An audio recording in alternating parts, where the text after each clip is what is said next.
नमस्कार, आप देख रहे हैं न्यूज। मैं आपके साथ केशव कश्यप। बिहार विद्यालय समिति के द्वारा स्टेट 2019 का रिजल्ट प्रकाशित किया जा चुका है। एक बार परीक्षा हो चुकी थी, लेकिन रिजल्ट आने कुछ ही दिन पूर्व बोर्ड के द्वारा उस परीक्षा को घोषित कर दिया गया और ऐसे में अभ्यर्थियों को पुनः परीक्षा के लिए परीक्षा उनसे ली गई और उनका रिजल्ट किया जा चुका। परीक्षा के दौरान कई सारी परीक्षाएं सामने आई। ऐसे में बिहार स्टेट वर्किंग कमेटी के अध्यक्ष हमारे साथ हैं आलोक श्रीवास्तव जी। इनसे हम जानेंगे कितना कुछ मुश्किल दौर रहा विद्यार्थियों के हक के लिए, उनका जो वास्तविक हक है, जो स्थान है, वो दिलाने के लिए इन्होंने काफी कुछ संघर्ष किया और आज उन्हीं के बदौलत शायद बिहार विद्यालय परीक्षा समिति के द्वारा रिजल्ट प्रकाशित किया जा चुका है। ऐसे में हम बात करेंगे इनसे और जानेंगे कि बहाली प्रक्रिया कब तक पूरी हो सकती है और जो कुछ अभी विद्यार्थियों के रिजल्ट आने बाकी हैं उस पर भी हम बात करेंगे। तो स्वागत है आपका हमारे चैनल में। आपको भी धन्यवाद और जितने भी आपके दर्शक हैं उन सबको भी मेरा धन्यवाद। आलोक जी, सबसे पहले मैं आपसे ये जानना चाहता हूं कि बिहार स्टेट 2019 की परीक्षा, वैसे तो जनरली देखा जाता है कि बिहार में बेरोजगारी का आलम इतना है कि कोई भी परीक्षाएं जल्दी ली नहीं जाती है और अगर ली भी जाती हैं तो उसके परिणाम आते आते और बहाली होते होते काफी समय लग जाता है। ऐसे में बिहार की शिक्षा व्यवस्था तो और चौपट हो चुकी है। ये जो 2019 की जो बहाली है, अभी तक 2 बार बोर्ड के द्वारा परीक्षा ली जा चुकी है। कितना कुछ मुश्किल दौर रहा अभ्यर्थियों के लिए? अब देखिए, काफी मुश्किल दौर रहा। पहली बात तो यह कि जब फर्स्ट बार परीक्षा हुआ 28 जनवरी 2020 को, और आपने देखा कि सब विद्यार्थी परीक्षा का परीक्षाफल का इंतजार कर रहे थे कि कब परीक्षाफल आएगा, और परीक्षाफल घोषित होने की तिथि से ठीक एक दिन पहले बिहार विद्यालय परीक्षा समिति ने पूरे एग्जाम को ही रद्द कर दिया। तो एक तो ऐसे लोगों को परीक्षा भी होती है बिहार में, तो आप समझ रहे हैं एक परीक्षा अगर हो उस पर 2-4 केस ना हो तो ऐसे तो खैर कोई परीक्षा हो ही नहीं सकता बिहार में। बिहार में कोई भी परीक्षा कोर्ट के चरण के द्वारा होके ही जाता है, जैसा कहावत आजकल फेमस हो रहा है, सोशल मीडिया वगैरह पर देखते होंगे आप। तो वो एग्जाम रद्द हो गया। उसके बाद चूंकि हम लोग फिर उस एग्जाम को रिजल्ट के लिए केस भी लड़े उसके लिए कि भाई रिजल्ट आना चाहिए, क्योंकि सही से फ्री एंड फेयर एग्जाम हुआ था। लेकिन चूंकि उस एग्जाम में खुद बिहार विद्यालय परीक्षा समिति ने ही मान लिया था कि हमारे तरफ से कुछ लीकेज हुए थे क्वेश्चन वगैरह, जिस कारण से सारे लोगों को क्वेश्चन मिल चुका होगा। इस कारण से हम इस एग्जाम को रद्द करने की रिकमेंडेशन उनकी कमेटी ने किया था और हाईकोर्ट ने भी इस बात को स्वीकार कर लिया कि जब एग्जाम कंडक्टिंग बॉडी खुद मान रही है कि परीक्षा में धांधली हुई है तो एग्जाम को रद्द नहीं किया जाए, और उसने हमारी प्ली को एक्सेप्ट नहीं किया, रिजेक्ट कर दिया हम लोग की प्ली को। अच्छा, ये कितना मुश्किल भरा दौर होता है एक विद्यार्थियों के लिए, मानसिक तनाव का दौर रहता है कि जब परीक्षार्थी परीक्षा देकर आते हैं और एकाएक रिजल्ट आने के कुछ ही दिनों पूर्व उनको ये सूचना मिलती है कि आपकी परीक्षा रद्द कर दी गई। तो कितना कुछ मुश्किल रहता है एक विद्यार्थी? बहुत मुश्किल रहता है। एक विद्यार्थी आपको सालों साल मेहनत करता है परीक्षा देने के लिए और सालों साल तैयारी करने के बाद सपने संजो के एग्जाम देता है कि मेरा एग्जाम अच्छा जाएगा, और अच्छा एग्जाम जाने के बाद अब सपने संजोता है कि भाई हमारा रिजल्ट आ गया, हमारी ज्वाइनिंग आएगी। लेकिन जब रिजल्ट आने से पहले ही अगर परीक्षा रद्द कर दी जाए तो क्या उनके ऊपर गुजरती होगी, इसका अंदाजा आप लगा सकते हैं। लेकिन फिर बिहार विद्यालय परीक्षा समिति ने दोबारा एग्जाम लिया भी। अब ये कहिए कि हम लोग का जो केस था कहीं उसके दबाव में ही सही, लेकिन बिहार विद्यालय परीक्षा समिति ने जल्दी एग्जाम लिया।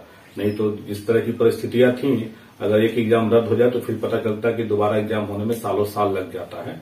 लेकिन अच्छा था कि बिहार विद्यालय परीक्षा समिति ने दोबारा एग्जाम कंडक्ट कराया, और आपने देखा भी होगा कि दोबारा एग्जाम होने के बाद भी बहुत सारे लोग कोर्ट गए उस एग्जाम का रिजल्ट फिर पाने। लेकिन फिर से देखिए, अच्छा हुआ कि रिजल्ट आया और देर सही, लेकिन हम लोग की जीत हुई। अच्छा, हमारे दर्शक लगातार हमसे संपर्क करते हैं और ये जानने की कोशिश करते हैं कि जो रिजल्ट प्रकाशित हो चुका है, कुछ ऐसे गिरोह अभी भी हैं जो इस परीक्षा को भी रद्द करने के प्रयासरत हैं और वो चाहते हैं कि इस पर कोर्ट के द्वारा जो सो केस हो और इस परीक्षा को रद्द कर दिया जाए। भारतीय कॉन्स्टिट्यूशन की अगर बात करते हैं, संविधान की बात करते हैं, तो यहां पर न्यायिक प्रक्रिया पर, न्यायिक जो विचार फैसले लिए जाते हैं उस पर जनरली प्रश्न चिन्ह खड़ा नहीं किया जाता है।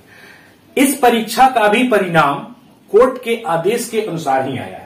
ऐसे में जो लोग सक्रिय हैं या केस के माध्यम से चाहते हैं कि इस परीक्षा को रद्द कर दिया जाए, क्या यह कोर्ट के आदेश की अवहेलना नहीं होगी? देखिए, बात यहाँ पे ये होती है कि यहाँ पे है ना सिस्टम एक एक सिस्टम बन गया है कि जिनका एग्जाम खराब गया, जिनका रिजल्ट नहीं आया, वो बस सीधे कोर्ट की धमकी देंगे कि हम कोर्ट जाएंगे, कोर्ट रद्द करवा देंगे। तो ऐसा कुछ नहीं कि कोर्ट डायरेक्ट कोई एग्जाम को रद्द भी कर देती है। बहुत सारी चीजें होती हैं जिनको कोर्ट देखती है और सारी चीजों को ऑब्जर्वेशन करने के बाद ही कोर्ट एग्जाम को रद्द करती है। ऐसा नहीं कि कोई भी आदमी कोर्ट पहुंच जाएगा और कोर्ट जो है वो एग्जाम को रद्द कर देगा। हाँ, थोड़ा बहुत हाइंड्रेस हो सकता है। मान लीजिए प्राइमा फेसी कोर्ट को कुछ लगा कि हाँ इसमें कुछ गलत हो रहा है, किसी के हितों का अनदेखी कर रही है सरकार या बिहार बोर्ड, तो उस समय कोर्ट जो है थोड़ा बहुत स्टे वगैरह लगा देती है। लेकिन जब अल्टीमेटली जब पूरी बातों को जब कोर्ट जानेगी, लेकिन जब तक पूरी बातें कोर्ट जान नहीं जाती है तब तक तो कम से कम जो प्रक्रिया है वो रुक जाती है और जो जेन्युइन स्टूडेंट है उनको तो हैम्पर हो रहा है इसकी वजह से। ये रिजल्ट प्रकाशन होने के बाद इस परीक्षा के बारे में क्या ऐसा कयास लगाया जा रहा है कि इस पर कोई कोर्ट केस फाइल होगा और इस पर फिर रोक लगेगी? देखिए, इस पे कोर्ट केस तो फाइल होगा ही। ऑब्वियस है कि आप जान ही रहे कि मैंने बताया आपको कि जो लोग भी असफल हो जाते हैं, जब परीक्षा नहीं देते हैं और तब उस समय उनको कोई दिक्कत नहीं है। जब परीक्षा दे देते हैं, परीक्षा अच्छा गया तब तो बहुत अच्छा है, और परीक्षा अगर खराब हो गया तो बस कोर्ट केस की धमकी। और अब तो देखिए कि अब परीक्षा खराब हो गया उस पर भी नहीं है। अब है कि अगर मेरा रिजल्ट आ गया तब तो सब सही है, और अगर मेरा रिजल्ट नहीं आया तो सब खराब हो जाएगा। ये एक ट्रेंड बन गया है विद्यार्थियों में, और इसी ट्रेंड के खिलाफ बिहार स्टेट वर्किंग कमेटी बनाया गया है कि जो लोग इस तरह का रुख अपना रहे हैं उनके खिलाफ हम लोग आवाज अपनी बुलंद करें। और स्टेट अभ्यर्थी अपना आवाज बिहार स्टेट वर्किंग कमेटी के बैनर तले आवाज उठाते हैं और आगे भी उठाएंगे। कोई भी आदमी जो कोर्ट केस करके चाहेगा कि किसी भी बहाली को डिस्टर्ब करे तो वो हम लोग होने नहीं देंगे। चलिए, परीक्षा के परिणाम आने के बाद हम देखते हैं कि बिहार विश्वविद्यालय जो बिहार परीक्षा समिति है, उस जो पद स्वीकृत किए गए थे शिक्षक बहाली के लिए 37,270 पद स्वीकृत किए गए थे। रिजल्ट काफी कम मात्रा में आए हैं, जिसमें अभ्यर्थी लगभग थे उसमें 1,78,000 के आसपास में लगभग उसमें विद्यार्थी सम्मिलित हुए थे परीक्षा में, लेकिन परिणाम मात्र 24,599 विद्यार्थी ही इसमें उत्तीर्ण हो पाए। हालांकि बोर्ड के द्वारा किस विषय में कितने अभ्यर्थी उत्तीर्ण हैं इसके बारे में अभी कोई जानकारी नहीं दी गई है। ऐसे में हम ये आपसे जानना चाहेंगे कि इतना कम रेशियो क्यों रहा विद्यार्थियों का उत्तीर्ण होने में? सीट के मुताबिक भी विद्यार्थी इसमें उत्तीर्ण नहीं हो पाए। देखिए, रिजल्ट बहुत कम परसेंटेज आने का बहुत सारा रीजन हो सकता है। पहला बात कि एग्जाम कई डिफरेंट शिफ्ट में हुआ और कुछ शिफ्ट में पेपर बहुत ज्यादा टफ था, ये भी एक चीज था। मान लीजिए कि दूसरा कारण ये भी था ऑनलाइन एग्जाम, क्योंकि बहुत सारे लोग ऑनलाइन एग्जाम में उतना अवेयर नहीं रहते हैं, उतना ज्यादा नहीं वो फास्टली काम कर पाते होंगे। क्वेश्चन को बनाना या क्वेश्चन को टिक आउट करना, पढ़ने में ही समय लग जाता होगा। तो जिनको हैबिट है ऑनलाइन एग्जाम का उनके लिए तो कोई नई चीज नहीं थी, लेकिन जो पहली बार दे रहे थे उनके लिए थोड़ा सा टाइम टेकन था ही। और क्योंकि क्वेश्चन का स्टैंडर्ड काफी अच्छा भी था 28 जनवरी की तुलना में, तो ये सारे रीजन हो सकते हैं। और एग्जाम जो बहुत फ्री एंड फेयर हुआ था, तो ये सारे रीजन हो सकते हैं रिजल्ट का परसेंटेज कम होने का। एक चीज हमें बताइए कि जिस तरीके से अभी जो परीक्षा फॉर्म जो भरे गए थे, कुछ विद्यार्थियों का कहना है कि उनके परीक्षा फॉर्म में कुछ एरर्स हो चुके हैं। वो माइनॉरिटी वो गलती है या मिस्टेक है, जिसके कारण जो भी उन्होंने जो सूचनाएं जो उसमें भरी हैं वो गलत हो गई है। तो क्या बोर्ड उनको मौका देगी एक बार फिर से सुधार करने के लिए, या फिर बहाली प्रक्रिया में उनको कोई समस्या के द्वारा उनको जो सो डिस्क्वालीफाई करने किया जा सकता है? और देखिए, सबसे पहली बात यह है कि आप एक शिक्षक बनने जा रहे हैं और आप एक फॉर्म भरने जा रहे हैं, तो एटलीस्ट केयरफुल आपको होना चाहिए फॉर्म भरने के समय। चलिए, आप केयरफुल नहीं थे एक बार फॉर्म भरने के समय, बिहार विद्यालय परीक्षा समिति ने कई बार आपको मौका दिया कि आप अपने एडमिट कार्ड में कोई त्रुटियां हैं तो उसको सुधार कर लें, या कुछ और भी अगर जानकारी कोई गलत हुआ है तो आप उसको सही कर लें। अब उसके बाद भी अगर विद्यार्थी अगर नहीं सुधार कर पाते हैं तो उनका ये केयरलेसनेस कर सकते हैं आप। हाँ, लेकिन एक चीज और है कि बिहार विद्यालय परीक्षा समिति केवल आपको स्टेट का सर्टिफिकेट जारी कर रही है। ऐसा कुछ नहीं है कि वो डायरेक्ट ज्वाइनिंग लेटर आपको दे रही है कि अगर आपको इन्फॉर्मेशन गलत भी हो गया है, मान लीजिए किसी का पासिंग या किसी ने गलत भर दिया है या किसी के फादर्स नेम में 1-2 लेटर का इधर उधर हो गया है, तो इसमें भी अगर वो, चूंकि ये तो सर्टिफिकेट है केवल मिलेगा, इसको बाद में आप एफिडेविट वगैरह देके आप नियोजन जब होगा या नियुक्ति जब होगी तो उस समय आप कर सकते हैं। कोई बहुत बड़ा इश्यू नहीं है, लेकिन कोशिश करें वो लोग कि बोर्ड से संपर्क करें और इसको दूर करने के लिए। चलिए, तो ऐसा है कि अगर बोर्ड के द्वारा जो भी फॉर्म आप लोगों ने जो फिलअप किया है, अभ्यर्थी जिन्होंने फॉर्म फिलअप किया है, अगर थोड़ी सी अगर उसमें गलतियां हैं तो बोर्ड के द्वारा उम्मीद है कि आने वाले दिनों में कुछ ऐसी विज्ञप्ति निकाली जाएगी और उसमें सुधार करने का विद्यार्थियों को एक बार फिर से मौका दिया जा सकता है। हम आपसे ये जानना चाहेंगे, यह बहाली कब तक पूर्ण होने की संभावना है? जो बिहार स्टेट वर्किंग कमेटी ने इतना अथक प्रयास करके रिजल्ट को तो ला दिया, अब जो बहाली की जो प्रक्रिया है, जिस पद के लिए ये एग्जाम लिए गए हैं, वो उस पद पर शिक्षकों की नियुक्ति कब तक संभव है? मुझे उम्मीद है कि मई जून के आसपास में, क्योंकि आप देख रहे हैं कि 2-3 विषयों का रिजल्ट जारी नहीं किया गया था। 106 कैंडिडेट जो थे उनका एग्जाम फिर से दोबारा होने वाला है। तो चूंकि 3 विषय उनके वजह से डिस्टर्ब है, तो 3 विषय जो आपका साइंस हो गया, आपका फिर से उर्दू है और संस्कृत है, तो मैं समझता हूं कि उनके रिजल्ट आने के बाद ही कुछ प्रक्रिया आगे बढ़ेगी। ऐसे हम लोग प्रयास में है कि प्रक्रिया आगे बढ़े, वो तो बाद में भी उनको सम्मिलित किया जा सकता है, क्योंकि अगर विज्ञापन निकल जाए, और चूंकि ऑलरेडी इसका विज्ञापन तो पहले से निकाला गया है, सीट ऑलरेडी सब चीज मेंशन है, तो अगर सरकार चाहे तो बढ़ सकती है इसको लेके आगे। अच्छा, ये कहा जा रहा है कि यह प्रक्रिया जो है सो 7वें चरण की है, जबकि विज्ञप्ति के अनुसार यह परीक्षा बाकी अन्य परीक्षाओं से बिल्कुल अलग है। तो क्या ये 7वें चरण की प्रक्रिया है और 6ठे चरण के पूर्ण होने के बाद ही इसको अप्लाई किया जा सकता है? सरकार के जो अधिकारी हैं शिक्षा विभाग से, उनसे जब कम्युनिकेट किया गया तो वो लोग तो यही कर रहे हैं कि 7वां चरण है, लेकिन आप विज्ञापन में देख लीजिए, स्पष्ट लिखा हुआ है विज्ञापन में, सीट पूरा मेंशन किया गया और बोला गया है कि जितना सीट है उसके बराबर ही रिजल्ट दिया जाएगा, और आप देखिए उससे कम ही रिजल्ट आया हुआ है। तो आई डोंट थिंक कि पीछे वाला जो चल रहा है नियोजन 6ठा चरण का, उससे कोई इसका रिलेशन तो कुछ है नहीं। अब लेकिन अब हो सकता है वो किस वजह से ऐसा अधिकारी लोग कह रहे हैं, ये तो वही लोग बता सकते हैं क्यों, लेकिन मेरे समझ से 6ठा चरण से इसका कोई रिलेशन नहीं है, क्योंकि इसमें आरक्षण की जितनी प्रणालियां हैं हम सबको फॉलो करते हुए रिजल्ट उतना दिया गया है।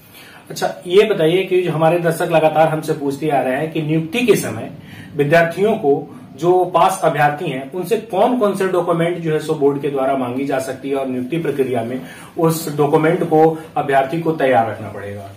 और देखिए, नियुक्ति के समय जो पहले से जो डॉक्यूमेंट देना रहता है, अपना जातीय आवासीय जो भी है अपना, उनका अकॉर्डिंग वो सारा देना पड़ेगा, और आपका जो मैट्रिक का, इंटर का, बीएड का और जो स्टेट होगा वो तो मार्कशीट मिलेगा ही आपको, तो वो सारी चीजें देनी पड़ेंगी। एडमिट कार्ड वगैरह भी एसटीईटी का लगेगा, हो सकता है, तो वो सारी चीजें आप लोग जिनका है वो अपना प्रिपेयर रखें, उन सारी चीजों की जरूरत पड़ सकता है। अंत में हम आपसे जानना चाहेंगे कि जो अभ्यर्थी परीक्षा उत्तीर्ण कर चुके हैं या जो विद्यार्थी परीक्षा उत्तीर्ण नहीं कर चुके हैं, उनके लिए आप क्या संदेश देना चाहेंगे? और देखिए, सबसे पहले तो मैं जो विद्यार्थी अनुत्तीर्ण हो गए हैं, जो कुछ अंकों से और कुछ पॉइंट से भी कुछ लोग अनुत्तीर्ण हो गए हैं, तो आपको मैं बताना चाहूंगा कि वो जो पॉइंट से आप अनुत्तीर्ण हो गए हैं वो आपका एक्चुअल मार्क्स नहीं है, वो आपका वेटेज स्कोर है। वेटेज स्कोर का मतलब समझिए कि नॉर्मलाइज होने के बाद जो स्कोर आता है वो आपका स्कोर है। अगर आप समझ रहे हैं कि मैं 0.25 से हो गया हूं या 0.001 से भी कुछ लड़के डिस्क्वालीफाई कर गए हैं, तो मैं उनको कहूंगा कि ऐसा नहीं कि वो आपका रॉ स्कोर जो है आपका दूसरा है, ये आपका टोटल वेटेज स्कोर निकाल के जो दिया गया फाइनल स्कोर आप कर सकते हैं, ये है आपका। अगर आपको लग रहा है कि हाँ अगर कुछ त्रुटियां हैं तो आप आरटीआई करके अपना मांग सकते हैं रिस्पॉन्सिट वगैरह कि हमने क्या दिया है नहीं दिया है, लेकिन मुझे लगता है कि उससे कुछ ज्यादा कुछ होने वाला है। तो मेरा संदेश उन लोग के लिए बस यही है कि आप अगले स्टेट की तैयारी करिए, फिर स्टेट आने वाला है, क्योंकि आप देख ही रहे हैं कि सृजित पद है, उससे ज्यादा रिजल्ट, उससे ज्यादा क्या कहें, उससे कम ही रिजल्ट हुआ है। तो ऑब्वियस है कि निकट भविष्य में फिर से स्टेट होने की संभावना है, इसलिए उसकी तैयारी में लग जाए। बेवजह के कोर्ट के चक्कर में पड़ने से कोई फायदा होगा नहीं। आप देख चुके हैं 2-3 केस लोग किए, आखिर हुआ सत्य का ही जीत हुआ। आखिर जो कोर्ट ने इस चीज को स्वीकार किया कि हाँ रिजल्ट देना छात्रों के हित में रहेगा, और रिजल्ट आया भी, आपने देखा। तो मैं अनुत्तीर्ण लोगों को यही कहना चाहूंगा कि कोर्ट के चक्कर में आप लोग ना पड़ के अगले स्टेट की तैयारी करिए। एक एग्जाम फेल या पास होना ये कोई बहुत बड़ा चीज नहीं है, लाइफ में बहुत सारे अचीवमेंट आपको करने हैं, और एक एग्जाम आपके लाइफ का कोई मतलब मापदंड नहीं हो सकता है आगे के लाइफ के लिए। तो मैं यही चाहूंगा कि आगे के लिए आप लोग को मेरी शुभकामना है कि आप तैयारी करिए और अगले स्टेट में अच्छे से अच्छा परफॉर्मेंस करिए। और जिन विद्यार्थियों का रिजल्ट हो गया है उनसे भी मैं ये कहूंगा कि आप लोग अच्छा रिजल्ट दिए हैं, अब धैर्य बनाकर रखें और कमर कस कर तैयार रहें, क्योंकि आप जानते हैं कि बिहार में बहाली इतनी आसानी से नहीं हो सकती है और आपको सरकार के खिलाफ लड़ना पड़ेगा, आपको एकत्रित संगठित होना पड़ेगा। तो आपने देखा, ये थे हमारे साथ आलोक श्रीवास्तव जी। इन्होंने बताया कि किस तरीके से कितना मुश्किल दौर रहता है एक विद्यार्थी के लिए अगर वो परीक्षा पास करते हैं, फिर बहाली अधर में लटक जाती है। कुछ ऐसे गिरोह हैं, कुछ ऐसे विद्यार्थी हैं कुछ ऐसे उनके लीडर बनकर निकलते हैं उनके बीच से जो चाहते हैं कि बहाली प्रक्रिया को रोक दी जाए, और वो कोर्ट की शरण में जाते हैं और अंततः कोर्ट के द्वारा उस बहाली प्रक्रिया को रोक दी जाती है। तो ऐसा इनका ये कहना है कि ऐसे विद्यार्थी आगे के लाइफ पर फोकस करें, अगले एग्जाम की तैयारी करें और इस बहाली प्रक्रिया को पूर्णतः होने दें। साथ ही इन्होंने बताया कि कौन कौन से जरूरी जो दस्तावेज है विद्यार्थियों को तैयार रखना चाहिए। आपका बहुत बहुत धन्यवाद, आपने अपना बहुमूल्य समय दिया। धन्यवाद आपको।